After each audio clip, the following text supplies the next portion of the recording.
spirit. We believe that when we have a sitting president and the person has also performed creditably in this case, just as President Kufuor also did, we normally give the person the peace of mind to concentrate on the affairs of the state. Details here on Newsnight. Also, First Deputy Speaker of Parliament takes on 18 civil society groups opposed to compilation of new voters register, questioning the political neutrality of some of them. Some of the civil society organizations are more aligned than even the political party, some political parties. We have details from the yet to be aired interview on PM Express later tonight. Also tonight, scientists shoot down government's emergency preparedness plan to deal with possible invasion of desert locusts, saying government plan to rely on fall armyworm fighting pest won't work. Assuming instead of fall armyworm we have this desert locust, quickly you can divert them, exercise, mob them out. What I am sure of is that the products that we recommended for fall armyworm control are not effective against the desert locust. And the mega Valentine's Day concert headlined by Kwabena and Becca. We have details for you as Joy FM goes big on 14th of February. And in business, whose verdict on the economy should we work with? The rating agencies, development partners, or government?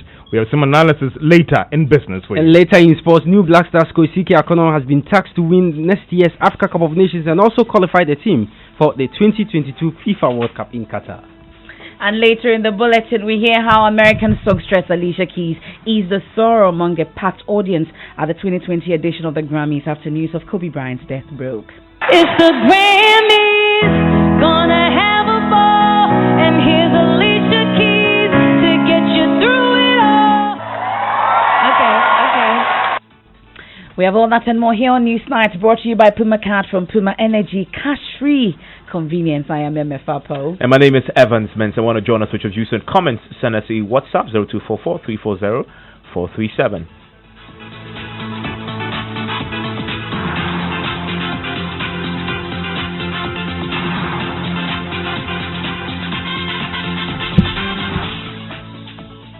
And tonight, President Akufo-Addo's second-term bid in government is beginning to take shape. The Director of Research at the Presidency, Victor Newman, a while ago picked the forms on behalf of the President at the party's headquarters to signal his intention to run on the ticket of the NPP. And like former President John Kufuor, Nana Akufo-Addo is likely not to face challenge in the party's National Delegates Congress to select presidential and parliamentary candidates. Well, the President has been talking about his ambitions at the Jubilee House. He says he expects to go through and win when he welcomed the Togo ambassador to Ghana, Colonel Awoki Panasa. He starts by talking about ongoing talks to strengthen the border between the two countries to address the threat of terrorism.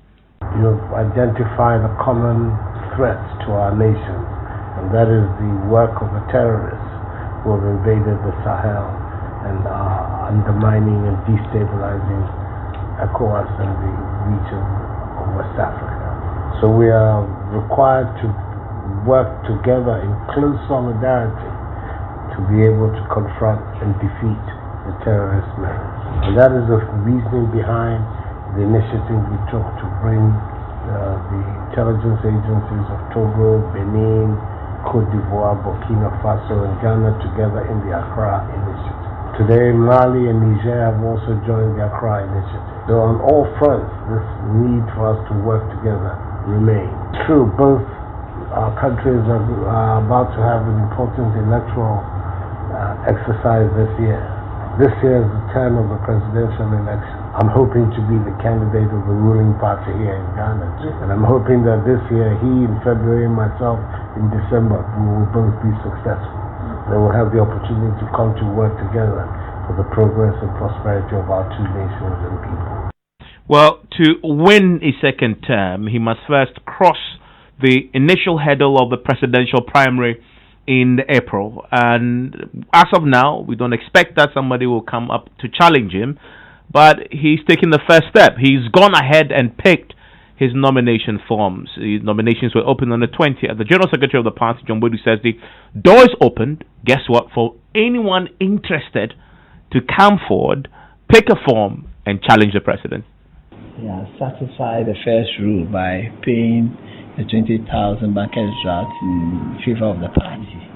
And we expect that before 20th of February, he'll be able to finish filling the forms and present and attach the nomination fee of 200,000 Ghana for the process to begin. So that's where we are now. I see. Is the party expecting more individuals to pick up this nomination form? Well, we are not aware. We've opened nomination. We've indicated the process and the requirement and qualification for anybody who deem it fit to pick forms, and we are waiting. But are you expecting people to come and fill the form? I don't know. We've opened nominations, so I don't determine who pick or who does not pick. So if anybody indicates to me that you want to be on our ticket, at the point of picking forms, I don't think that there's any problem at all. The only thing that the person must indicate to me, and I must also be around to be able to arrange for whoever wants to pick forms to pick forms. You know, that those who have said that already, there's a campaign going on, 4 more for Nana, with indicating 4, meaning that the party is endorsing the candidature of Nana Akufo-Addo, the president, to lead the party into the election. That clearly does not create a level playing field for persons who perhaps would want to contest the presidential election. It's the party members who are saying 4 more for Nana. For the party, if you recall, when we had National Annual Delegates Conference, the theme for the conference was that we have performed better, 4 more to do more. But you know, every time and its slogan and all that. So it is the party members who are saying that it's time for 4 more for Nana as well. So it's not a party, you understand? So, and we are clear about it. So nobody can talk about uneven playing field or an unequal playing field or something. Well, this is like just like go and do acclamation for the president, and then that will end this whole nomination form. If it turns out that by close of nomination and it's only one person that picked the forms, even the party constitution goes further to say that a national congress should be organized for the one person who had picked form to be acclaimed. So it is not even a done deal after the 20th of February, because it is possible that you go for acclamation and party people will say no, we are not agreeing. Higher percentage of people are saying they are not agreeing. That is also possible. We've seen some before. There's this constituency in Adan where only one person picked. At the end of the day, they went for conference for acclamation, and they did not acclaim the person. So that is possible. But we need to go through our process, and this is the process we are going through. But would the party be worried if someone should mount a leadership challenge? The party members should be worried, but we at the headquarters, we have to follow what National Council has access to do, to open nomination, to close by February 20th. And by close of nomination, it's only one person. It only makes my work easier. I don't have to go printing ballots. We don't get people spending a lot going around. So that's the General Secretary of the NPP, John Boedu. Now, the party has maintained that it will not put impediments in the way of anyone wishing to contest both the parliamentary and presidential slot. But Joy News is learning that the situation on the ground is not the same. At the Majority Leaders constituency, for instance, which is Swami in the Ashanti region, an aspirant, John Darko, is alleging that there are attempts to deny him the opportunity to pick forms. We're grateful that he's joined us on the line. Thank you very much for your time, Mr. Darko. So explain to us, if you say that there are attempts to deny you the opportunity to pick forms, what do you mean? Okay, thank you, Emefa. I believe that we are aware the party opened nominations on Monday last week. Just this last Friday, the General Secretary came to Ashanti region and gave out all the forms for the 47 constituencies. I'm told that there was a decision that when it comes to the where female MPs are represented, the party won't contest election. That's another thing to discuss altogether. But apart from that, all the other constituencies receive nomination forms, and I'm aware that some parliamentary aspirants have gone to pick up their nomination forms. Asante Achin North is one of them, and they've started filling. And so, as a bona fide member of the party, I also decided to go to my constituency, that is the Islamic constituency office, to pick up a nomination form. I had my 2000 CD bankers draft ready, and when I went to the constituency office, the secretary of the constituency told me that the constituency hasn't received the forms that were given to all the various constituencies on Friday. And so I inquired, I asked him what the reason could be. And he said that he couldn't answer that because the chairman of the constituency, he was supposed to come back with the forms, but he didn't come back with any form. And I was a bit concerned, so I went to the regional office. In fact, if you look at the rules of the election, it says that if you go to the particular constituency and you are denied the forms, you should head to the regional office to inquire or buy one of the forms. So I went to the regional office and I got the opportunity to speak to the regional secretary in the person of Mr. Sampine on phone. What he told me was that yes, indeed, the forms for Swami has been retained and that it hasn't been given to the constituency. And I asked for the reasons, and Mr. Sampire will not give me any reason except to say that the regional party will have a meeting later and then make a decision. And so I see that as a clear violation of the General Secretary's unequivocal instruction to all the constituencies to ensure that anybody who comes to pick up a nomination form is given a copy. And for me, that is the reason I'm worried, because others have been given the opportunity to fill the nomination forms now. It takes a lot of time to fill the form. And we are about the 7th or 8th day of the nomination. We are supposed to submit the nomination form by 20th of February.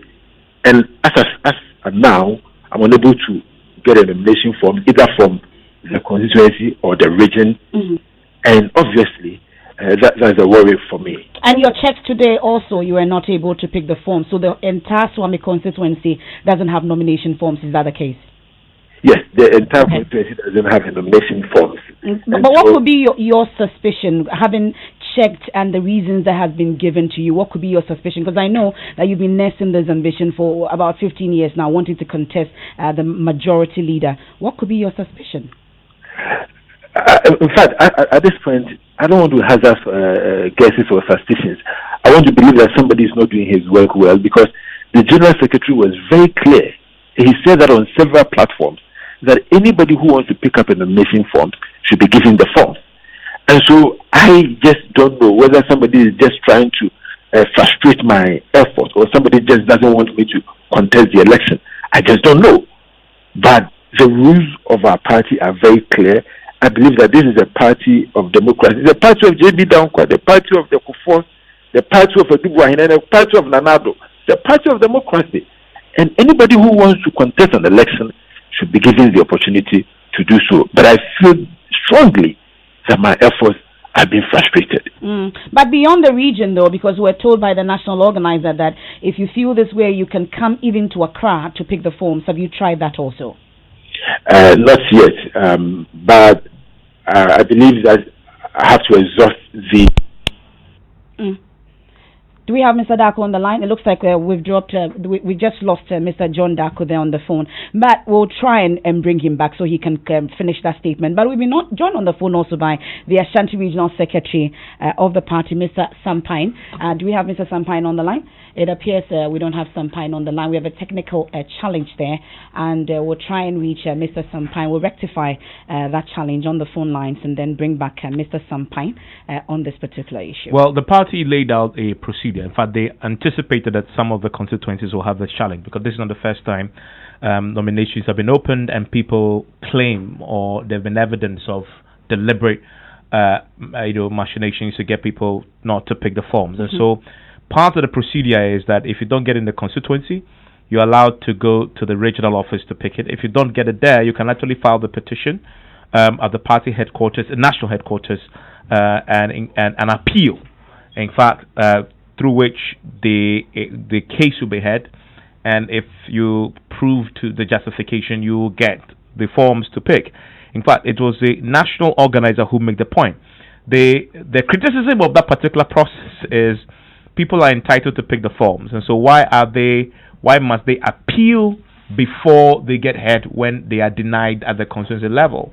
And he says, well, maybe the person has been denied for justified reason, and that is why he's been denied at that level, and so that must be looked into. I guess that's what Mr. Darko needs to do. We can listen to Sami Ewuku, who is a national organizer of the party.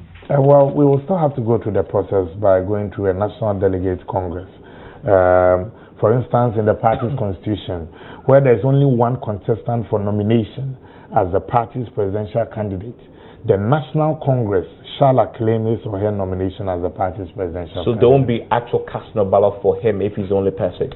By close of polls? Yes. By close of nomination vetting process? Exactly. And then we will have a National Congress. Of course, that will also be across the constituencies that day. On the same day? On the same day. To acclaim the president? That is if nobody comes forward? That if nobody comes forward. As you say, you don't expect anybody to come forward. Yes. But unless you are interested. But I've heard, from where I sit, I mean, rumors of some individuals who may be interested in picking up forms to contest the president. Unfortunately, we haven't heard these rumors. The meetings can go on. Maybe, possibly, it's not for this election. Maybe it's for a future project.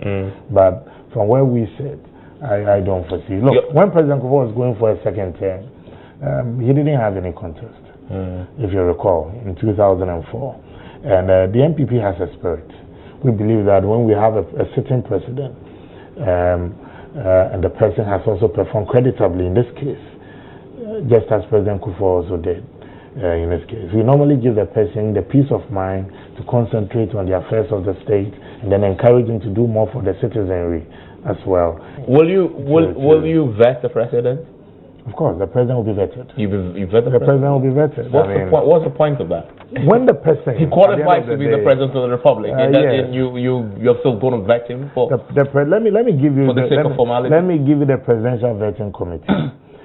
It's chaired by Mr. Peter McMahon, the president, the chairperson for the committee, the former national chairman. Lawyer Frank Davis is a member. Mr. Setra Bankwa is a member. That's the MD for Prudential Bank. You have Madam Rita Sobari, a first vice chairperson, Honorable Yaoba, a former member of parliament, Madam Elizabeth Onhene, Honorable Hakman Owusu-Agyemang, Honorable Cecilia Abnadapa, and Honorable Oboshisai Kofi. These are members of the vetting committee. And the president himself, if at the end of the day he's the only candidate who picked nominations, one thing I love about him is he always subjects himself to the constitutional processes and provisions of our party's constitution. That's the national organizer of the NPP, Mr. Sami Ewuku there, speaking to Evans. You spoke to him on PM Express. It's an interesting point he makes about vetting the president, that the president will be vetted by the committee they put together, and we'll see how that plays out. If indeed by the time the nomination closed, nobody else has picked the forms. If a hearing, I would wish to have ears and eyes.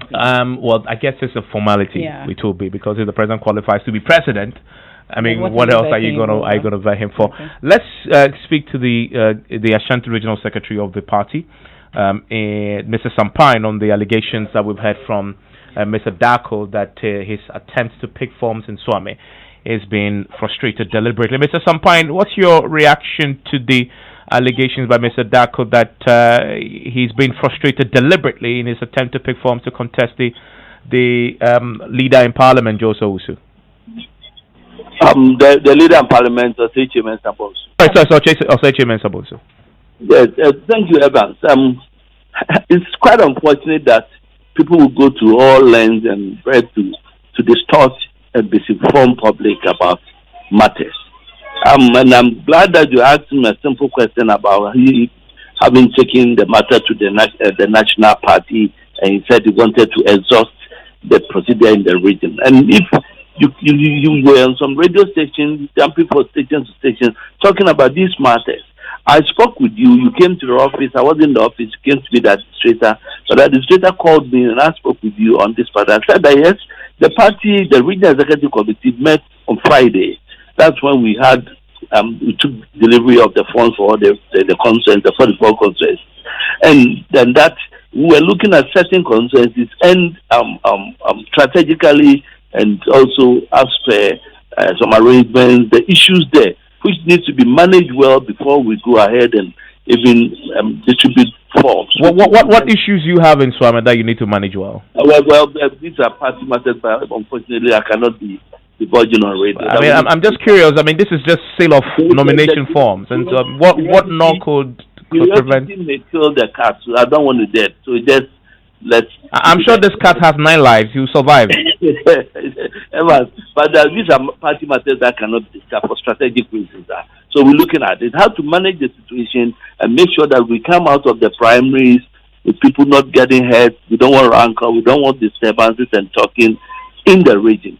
So we took that decision now. Now I informed you about it that yes, we are going to look at it finally, and by Thursday there will be word for all of you on what the way forward for Swabians of few of the constituencies that he was talking about. So why would he be jumping from station to station if even you don't accept what the regional party is talking about? You have the right to be at the national headquarters. After all, we're talking about democracy, but I would advise him to go and read Article 12 of the party's constitution and stop at the ranting about democracy. That's because of democracy. Excuse me. What does Article 12 of your constitution say? That deals with the processes in selecting or electing our parliamentary candidate. So it's a lengthy thing. So to avert his mind to that, he needs to go through that, and we see that yes, we're not erring in all of this. In every situation, political parties need to manage such instances. Mr. Fine, please, if I may quickly, in the entire Ashanti region, is it just Swami that you're having this technical challenge, or the issues that is in an internal thing that you talk about? We are not talking about Swami. We have a nice consensus that we are dealing with. I mean, dealing with how? No, we're looking at the situations. I've told you already that yes, as a political party, we need to do our things well. We need to look at where we think that we have issues that we need to sort it out before you go ahead with the processes. You cannot leave it there. Let me give you an example. When the NDC opened nominations for the Ashanti region, they did in about 4 batches. They selected some causes, dealt with it, and went to the rest before finally they took it up. So we as political animals and managers of the party, we know what is on the ground, and we know what remedy that we need to prefer before we take things out of hand. So there's no intention, no clear intention of preventing someone from going ahead and picking a form. Mr. Pai, are you trying to protect the leadership of parliament, for instance, or incumbents in the Ashanti region? Is that what you're trying to do? No, of course we are not doing that. We're looking at the situation that would be the best for the party, not as a means of protecting. What is in the best interest of the party? So the best interest is to put the party on a stronger footing and make sure that yes, things are well and we go back victorious. By keeping the majority leader, the first deputy speaker, amongst others. Don't put the words in my mouth. I'm not saying so. I'm talking about it as a political party, a political entity. We need to do things that to make sure that we have what's supposed to be done, and that is exactly what we're doing by managing the situation. But Mr. Pine, these things that you say you have to do to put the party on a strong footing for 2020, isn't that what your party's constitution say must be left to the delegates to decide in the primary? The party constitution has not said it should be left in the hands of delegates to decide. That's why I said people who are interested should go and read Article 12 of our party. But I've asked you to tell me what does that clause say, particularly with reference to this. You said it's broad. If you can isolate it for me, then we get clarity. What talks? It's all about the processes of selecting or electing. And let me get this one clear: that selecting or electing our candidate. So it's not always about the instance of going to a pool to always hold primary. It is also about selection. The final decision to accept the candidate or not rests with the National Executive Committee, which is the NEC. So there can be 10 people may go for a contest, one may win, but NEC may decide that no, we've looked at the records, we look at this on that, and therefore none of these candidates could be a candidate for the parliamentary election. And that is the sole responsibility and right of the NEC. So just for clarity, the MPP constitution provides 2 means to becoming a candidate? It talks about we have several names. No, I mean I'm just narrowing down. I'm just narrowing down to the two. Getting constituency executive, police station executives, coordinators to go for election before we. Yeah. I'm just narrowing down to the two words you use. One is selection. The second is election. Those are the two. Yes, elect. Yes. Yes. Okay. Yes. Okay. So it's possible that the party must exercise a choice that in some of the constituencies you choose the selection process. It's a political strategy. A party may answer the choice. Let me give you a typical example. One, we were going for the Bimbila by-election. Honorable Nichibu, he wasn't even not an MPP member. We have 5 people, including the constituency secretary, who were contesting on the tickets of the party for that position. The party decided the best candidate was that young man who wasn't even MPP, that we put and said that this should be our candidate, and he won the seat for us and he maintained the seat for us over the years now. So political parties are always strategic. We look at the situations on the ground, we look at what is important and what will move the party forward. But we're not, the bottom line is that we're not trying, we're not making any effort clandestinely or deliberately to prevent somebody from contesting. That is why he should have waited for a final word from us by the Thursday. After all, we have almost a month to run this exercise. And any serious person who wants to contest can use 1 hour to finish up with the forms that the person will procure. So by Thursday, the forms will be available. Okay, so it appears we've just lost Mr. Sampine again, but that's the Ashanti Regional Secretary of the NPP, Mr. Sampine. You want to listen to PM Express tonight because we spoke to Joe Osowusu, first Deputy Speaker of Parliament, also the MPP's MP for Bekwai. He has some very interesting revelations and points to make about this same discussion that we just had on the impending primary. Make a date at 9 p.m. on Joy News. Well, but he's also been criticizing the posturing of the 18 civil society groups opposed to the compilation of a new voters register, questioning the political neutrality of some of them. So the groups, including Imani Africa, IDEG, Media Foundation for West Africa, and Send Ghana, amongst others, had taken on the Electoral Commission and threatened to sue the EC if it does not back down. Well, the main opposition in DC, supported by other smaller political parties, had also resisted the EC. The Commission last week confirmed it had approved detailed modalities for the compilation ahead of proposed consultations with the parties. Well, speaking in this yet-to-be-aired interview on PM Express, which goes live at 9 p.m., the first Deputy Speaker and MP for Bekwai told me the CSOs are wrong on the matter. You see, I stand with the Electoral Commission. You give somebody a job and he says that to be able to do it well for you, I need to replace this equipment. I need to take your data afresh. For me, I think the division, if indeed there is needless. The rest is politics. Where's the politics? It is our style.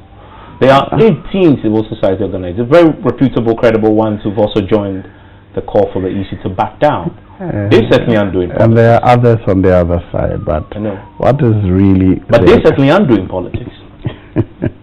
You and I know that some of the civil society organizations are more aligned than even the political party, some political parties. There are some political parties that exist only on paper.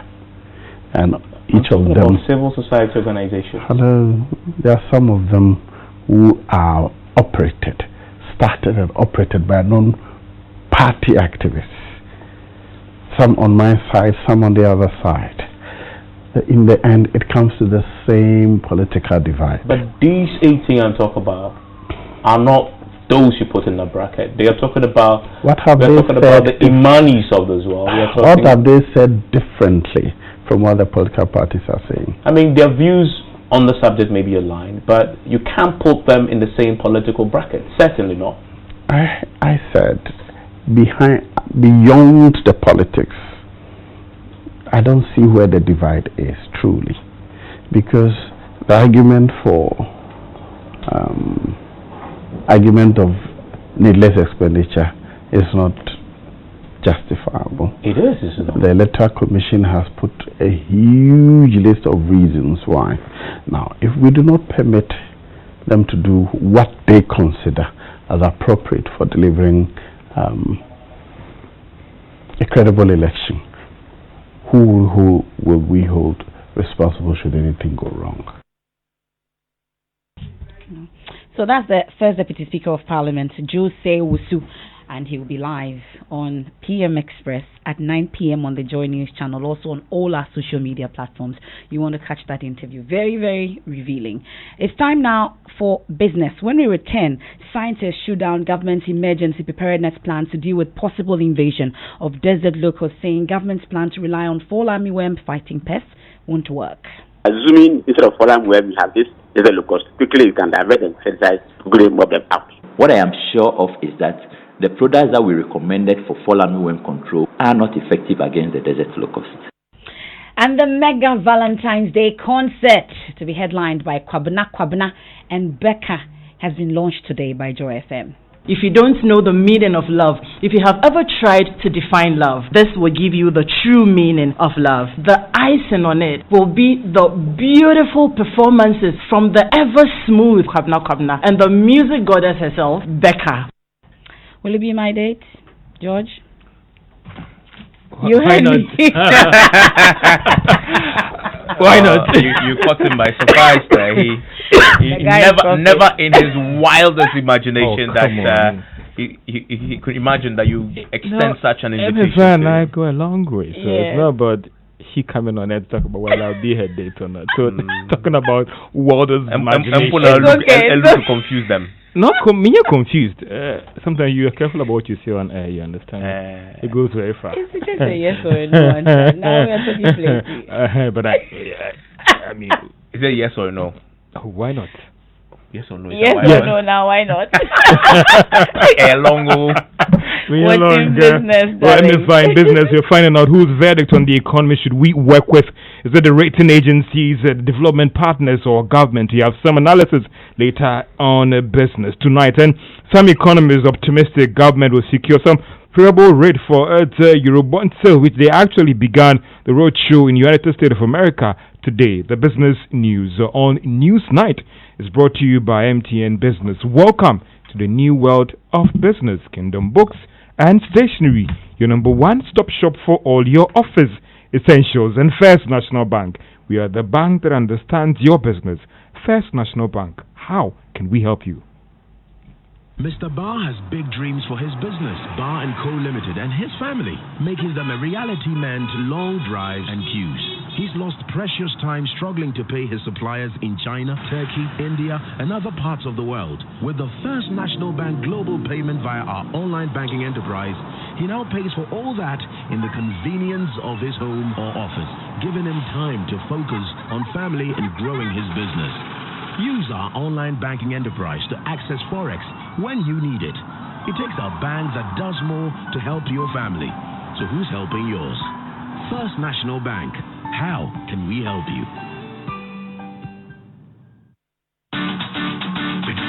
We give you nothing but the best. We stay above the rest. More quality, more affordability. Kingdom Books and Stationery.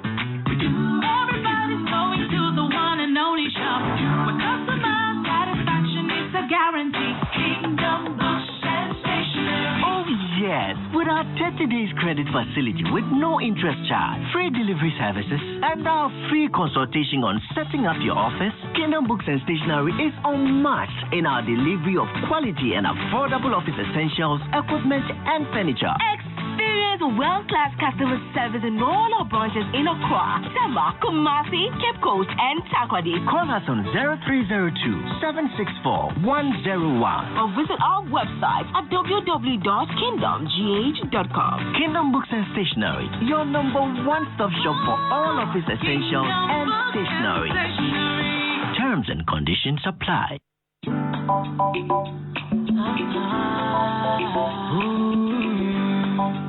Dear everybody, to go back. I'm inviting you all on the 14th of February to come through the Labadi Beach Hotel.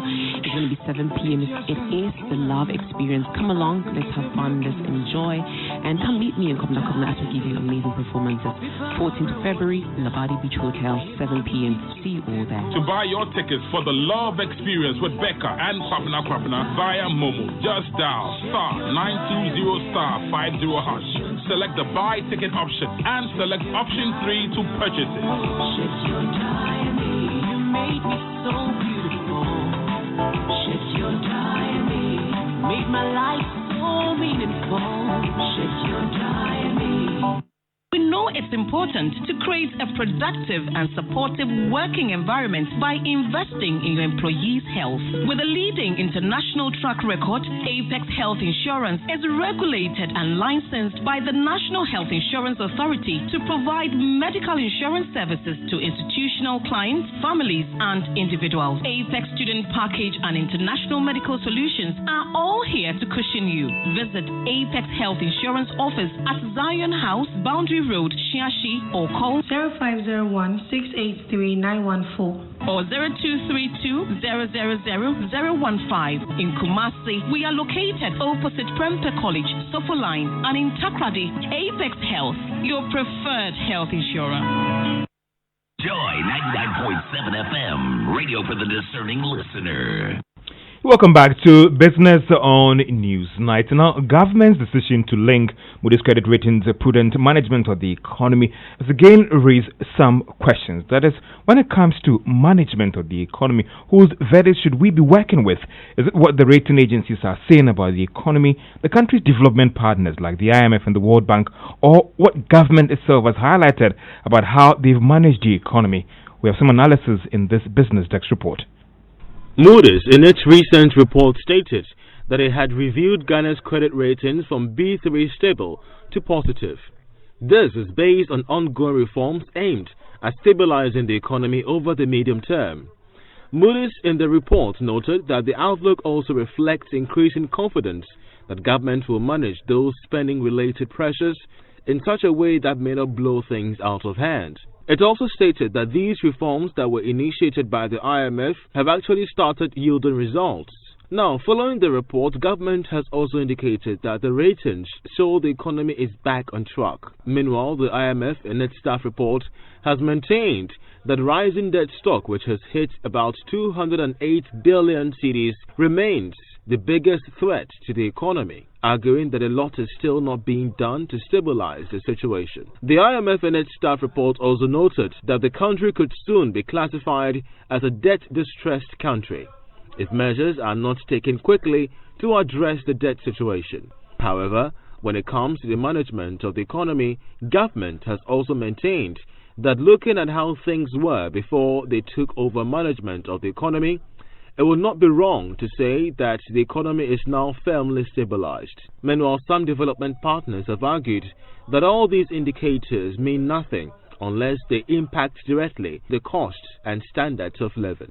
And that is why some economists are pushing for the adoption of a happiness index in assessing real impact and well-being of citizens in the country than a per capita income and those favorable economic indicators. And that was a Business Desk report. Meanwhile, the Finance Ministry in a fresh statement says that it has instituted measures that will deal with the potential threats to the economy. Now, this was in response to concerns raised by the rating agency Moody's after reviewing Ghana's status from B3 stable to positive, which is more like a still in a junk statement in terms of investment grade, or talking about the fact that government is now in a better position to meet its debt obligations. According to the Finance Ministry, concerns raised about the rising debt stock, for instance, are being worked on. Now, government, for instance, cites limits on commercial borrowing and targets for government spending as some of those practical measures that are being worked on.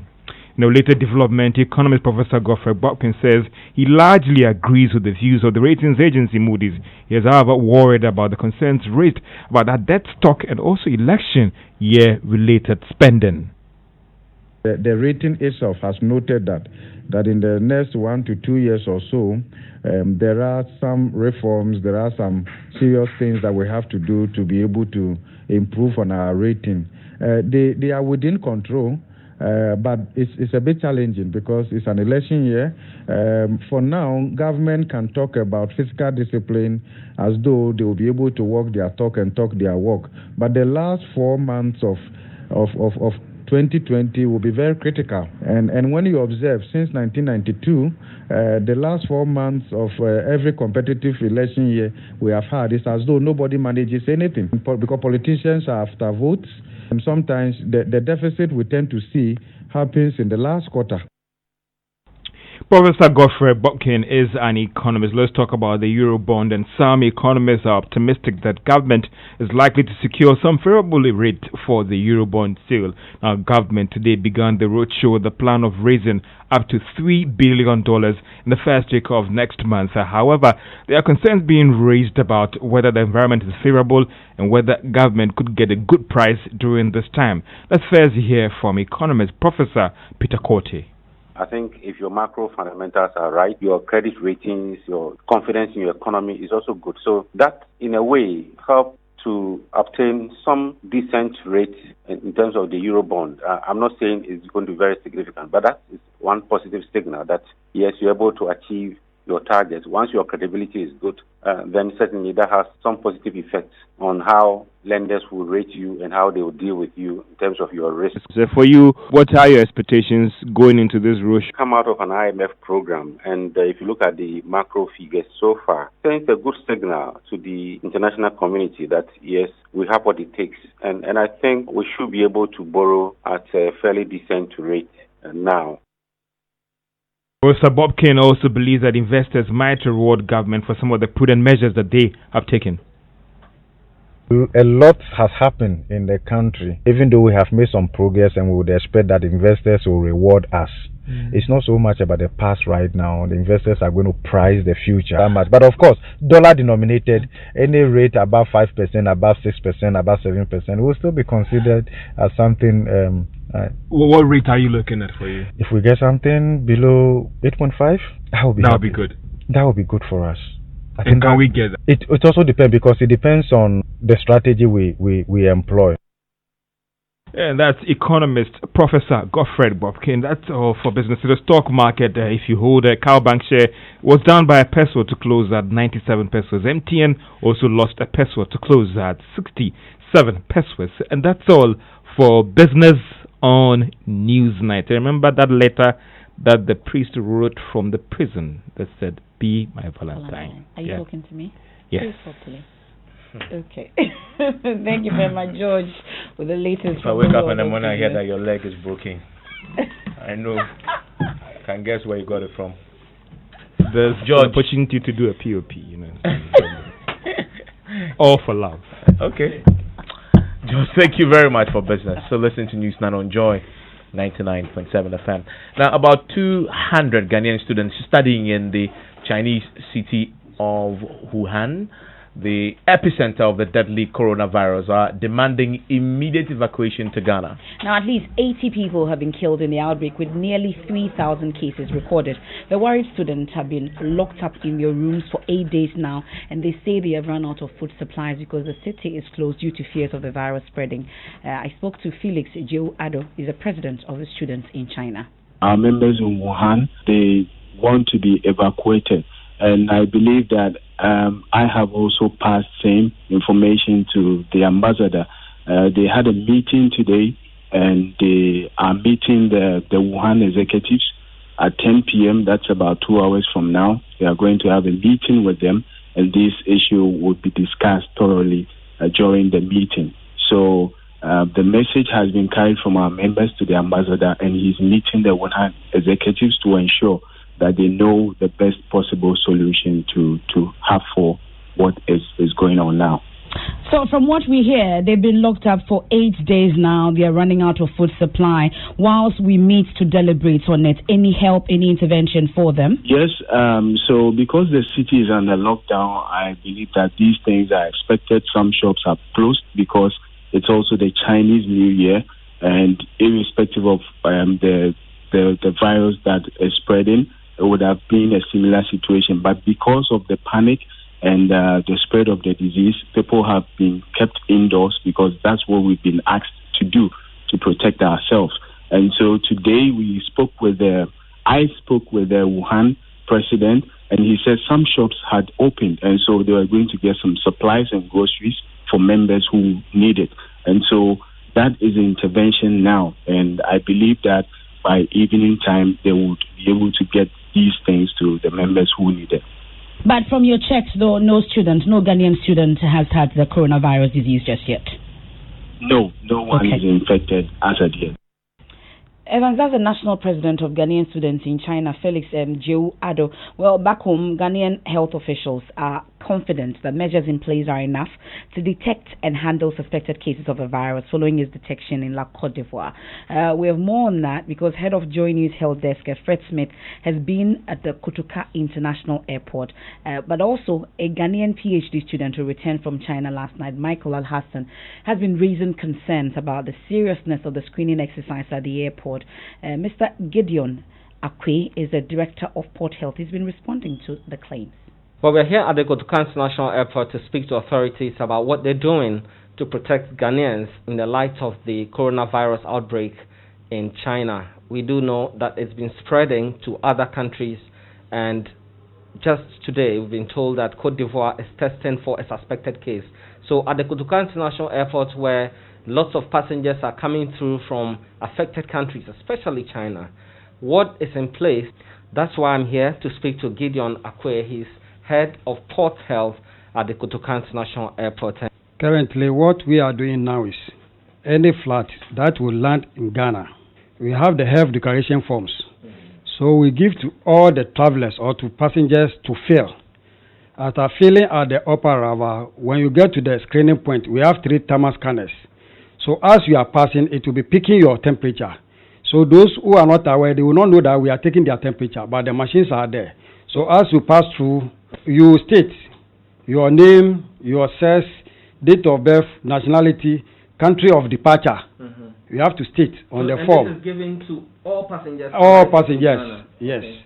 For them to fill. Before they land? Before they land. So when you get to the screening point, they will take your temperature. So when your temperature is above the threshold, that is where they will ask you politely to step aside. Now let's talk about how the temperature is taken. Where would that happen? Where is it at the point where you are exiting the airport? When you are entering the country, we have 3 thermal scanners. You pass through the thermal scanners before you enter the country. So when you enter, it will pick your temperature. It will read your temperature. So if it is above the threshold, it will show on the screen red. So when it shows red, quickly we have an officer who will ask you politely to step aside. We'll send you, we have a holding area. So they will send you to the holding bay, interview you further. If then after that, we have the non-contact thermometer. So they are going to use this one to take the temperature again. When they are doing the further screening, this is what will be used? Yes, after passing through the thermal scanner, that is the first machine that will check your temperature. So if it is above the threshold, then we escort you to the holding area, the quarantine room. There we use this one to recheck the temperature again. If it is above the threshold, we have health team here. We have the Port Health, we have the airport clinic, and we have the ambulance. So quickly we have a gate open to the tarmac. So when we call the team, then the team will come and pick the traveler or the case to reach hospital. So that's the director of Port Health at the Kotoka International Airport, Gideon Akwe, interacting with Fred Smith. And also the authorities are distributing cards that specify what you have to do if you suspect a case. It is called the RING campaign. It's a Ghana Health Service supported by the IOM and the CDC. RING stands for 1, recognize ill traveler. And immediately you recognize the ill traveler, you have to, how do you do that? You look, you listen, you ask for signs and symptoms of the illness. I'll share with you the symptoms shortly. 2 is to isolate after you've recognized. Isolate. Separate the ill person, plus or minus 1 meter from the others. The third is to notify. If situation is life-threatening, call ambulance, alert Port Health, alert immediate supervisor. So recognize first, isolate a meter from others, notify immediately, and then finally you give support. Follow the instructions of supervisor and port health staff. So ring, recognize, isolate, notify, give support. Symptoms to look out for: if the person continues to claim or complain of fever, alert. Report having or is observed with one or more of the following conditions: persistent coughing, impaired breathing, persistent diarrhea, persistent vomiting, skin rash, unexplained bleeding, confusion of recent onset, and obviously unwell. Those are the symptoms to look for. Immediately you see that, you follow the ring procedure I mentioned: recognize, isolate, notify, and give support. But there's some assurance from the head of disease surveillance, Mr. Franklin Esiedu-Bequin, about the preparedness of his staff to be able to detect and handle such cases. Let me say that the measures we put in place, we are hoping that it will actually help us detect a case entering the country. And if you look at what we've started, initially our focus was on the main airlines coming from China, but now we have expanded it. So any airline who is entering the country, there are two things that are going to happen. One, you go through the temperature monitoring device. That is going to help you determine whether you have a fever or not. The other one is the completion of the health declaration form, which gives more information about the patient or some about the passenger, so to help us to track any passenger that may fall ill. We think that implementation of these two activities will help us early detect any ill patient that may be entering the country. Head of Disease Surveillance at the Ghana Health Service, Dr. Franklin Esiedu-Bequin. Let's do sports now. Benedict, what's in sports? Yes, now Black Stars coach Siki Akono has been tasked to win next year's Africa Cup of Nations, which will be staged in Cameroon, and also qualify the team to the 2022 FIFA World Cup in Qatar. Now, this was revealed by Chairman of the Black Stars Management Committee, that's George Amakon, at today's media press here in Accra. I think the target has been set by all of us. We've been to the AFCON several times and have reached several stages over the year. What is left is very simple: to lift the top. So that was George Amakon. He's chairman of the Black Stars Management Committee. Now, for president of the Ghana FA, Keto Kuriku, massive support for Siki Akono and the technical team will be crucial to achieving the set targets. Whoever is coaching our senior Black Stars, our senior youngster team, the Black Stars, it's not important. Whether it's you, Fred, or it's Zabulugu, or it's Achingolo, it's irrelevant. What is relevant, Minyanum, is your support. We've entered into a new phase, and what we need as a council is your support for all our national teams, most importantly, our Black Queens and our Black Stars. So that was president of the FA, Keto Kuriku, speaking there. There will be more on this plus other stories when you join us tomorrow on the Joy Sports Center. But Spanish top seed Rafael Nadal battled past rival Nick Kyrgios in a thrilling four-set match to reach the Australian Open quarterfinals. Now, Kyrgios, who wore a Kobe Bryant basketball shirt in a warm-up, battled hard, but Nadal came through 3-6, 7-6, 7-4. Nadal will face Australian fifth seed Dominic Thiem in the last 8, and that's the sports. Thank you very much, Benedict. Now, scientists are warning Ghana remains ill-prepared to deal with possible invasion by the destructive desert locusts as they criticize government's emergency preparedness plan to deal with the pest. Well, the Food and Agriculture Organization has warned the pests which have caused vast destructions in East Africa is headed towards West Africa. They chew on our crops, and the Ministry of Agric is concerned the invasion will cause huge food insecurity challenges. Head of Pest Management at the Plant Protection and Regulatory Services Division of the Ministry, Ebenezer Abwadi, told Joy News government will rely on pesticides brought in to deal with fall armyworms pests to fight the desert locusts. Behind the scene, you know, this desert locust, the best thing we can use to control them when we have invasion, the insecticides. So we are even lucky. We are going through a process of procuring insecticides for the fall armyworm we have in Ghana here. So the process is ongoing. It's almost complete. Okay. So assuming they have instead of fall armyworm, we have this desert locust. Quickly, you can divert the insecticides to mob them out. How many tons of the pesticide are we ordering? When are they reaching the country? No, we are not ordering the pesticide. What we buy for the fall armyworm is already here. I also work on. Now, President of the Ghana Entomologists Association, Dr. Michael Osai, says the plan to rely on fall armyworm fighting pests is a wrong approach. I also work on fall armyworm, and I know the kind of insecticides that have been recommended for the fall armyworm. And this insecticide certainly cannot deal with this desert locust. Because for the fall armyworm, we were recommending, and that is what government is taking now, to stick to biorational insecticides. And most of these biorational insecticides are either fungal-based or they are plant-based products, which the insect must eat to be affected. Now, some of these fungus-based are specific to certain groups of insects. And what I am sure of is that the products that we recommended for fall armyworm control, which government has procured for fall armyworm management in the country, are not effective against the desert locust. So that's Dr. Michael Osei. He's the president of the Ghana Entomologists Association of Ghana. Well, let's now talk about Arrive Alive, the Joy News campaign to reduce road accidents and save lives. Today, the story of the young woman who lives with broken legs after an uninsured vehicle, driven by an unlicensed driver, crashed her to the ground. Now, the National Insurance Commission says there are thousands of uninsured vehicles on Ghana's roads. In our latest Joy News documentary, Driving to Kill, Kwesi Parker Wilson tells the chilling stories of people who have been adversely affected. People look at my legs because I'm limping. Right now, my life has changed totally. This is the current condition of another victim.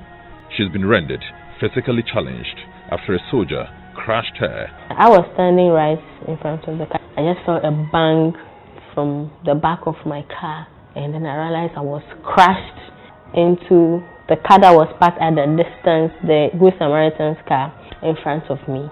And I feel pains because of the implants in it, so a little pressure on it. I feel so much pain and it gets swollen. Warrant Officer Ralph Goka, who caused Clara such pain, donated only 3,000 Ghana cedis for her troubles. Since then, he hasn't brought anything for surgeries, medication. For 3 months now, I don't remember the last time I heard from him or saw him.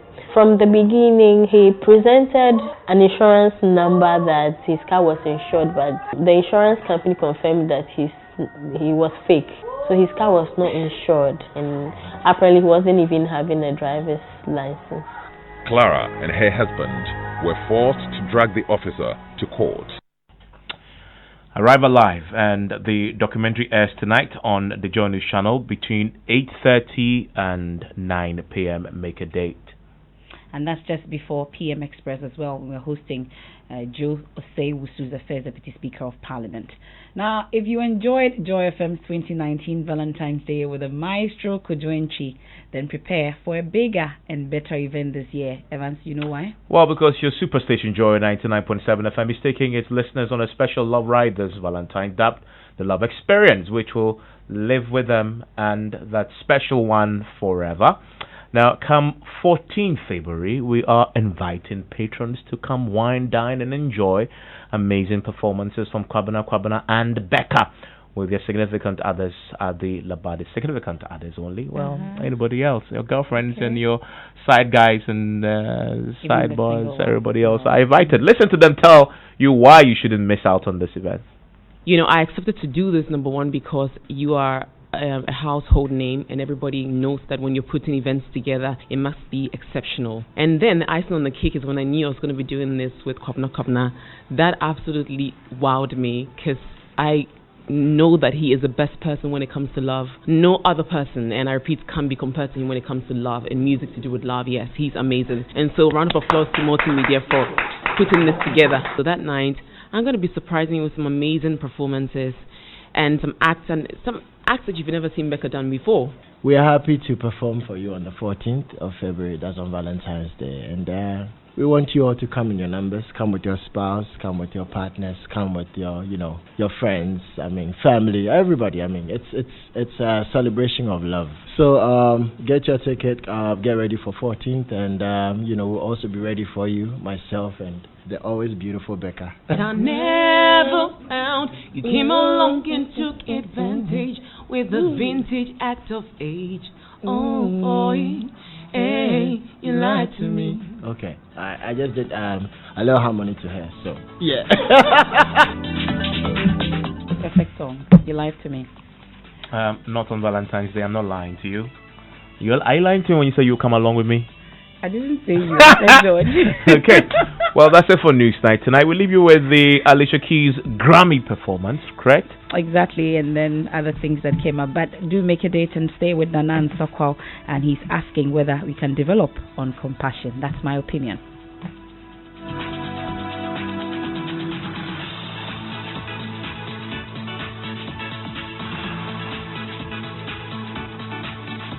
I know how much Kobe loves music. I know how much he loves music. So we got to make this a celebration in his honor. You know, music is that one language we can all speak. It don't matter where we're from. Rosalie is hot. Beyonce took us all on safari. AB, thank you for that orange box.